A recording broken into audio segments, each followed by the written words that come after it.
మహాత్మా గాంధీ అంబేద్కర్ ఆదర్శంగా అభివృద్ధి మార్గాన్ని రూపొందించుకుంటున్నామన్న సీఎం రేవంత్ రెడ్డి. దేశ ఆర్థిక వృద్ధిలో 10% అందజేయడమే తెలంగాణ లక్ష్యమని వెల్లడి.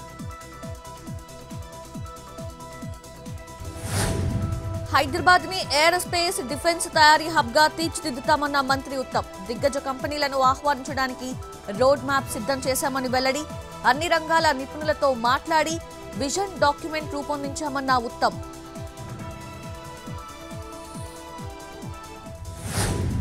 ప్రత్యేక పరిస్థితిలో కూటమి అధికారంలోకి వచ్చింది. అన్ని వ్యవస్థలను సమన్వయం చేసుకుని ముందుకెళ్తున్నామన్న సీఎం చంద్రబాబు. రోడ్లు, పోర్ట్స్, ఎయిర్పోర్ట్స్ పై పెట్టుబడులు పెంచాం. ఆర్థిక వ్యవస్థ గాడిన పెట్టే ప్రయత్నం చేస్తున్నామన్న ముఖ్యమంత్రి.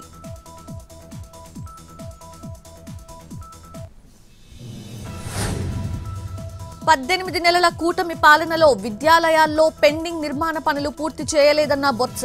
పేరెంట్స్ టీచర్ మీటింగ్ జరిగిన స్కూల్స్ 5 ఏళ్ల క్రితం ఎలా ఉన్నాయి, ఇప్పుడెలా ఉన్నాయో చంద్రబాబు గమనించారా అని ప్రశ్నించిన వైసీపీ నేత.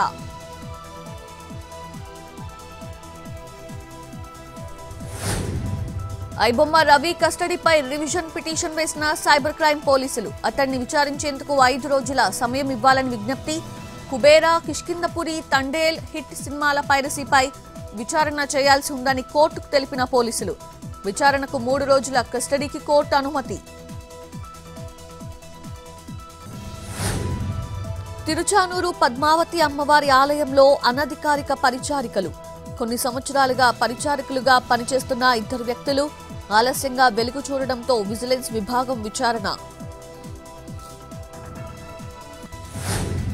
కర్ణాటక సీఎం సిద్ధరామయ్యకు సుప్రీంకోర్టు నోటీసులు. సిద్ధరామయ్య ఎన్నికను సవాల్ చేస్తూ ఓ వ్యక్తి సుప్రీంకోర్టులో పిటిషన్. సమాధానం ఇవ్వాలని ముఖ్యమంత్రిని ఆదేశించిన న్యాయస్థానం.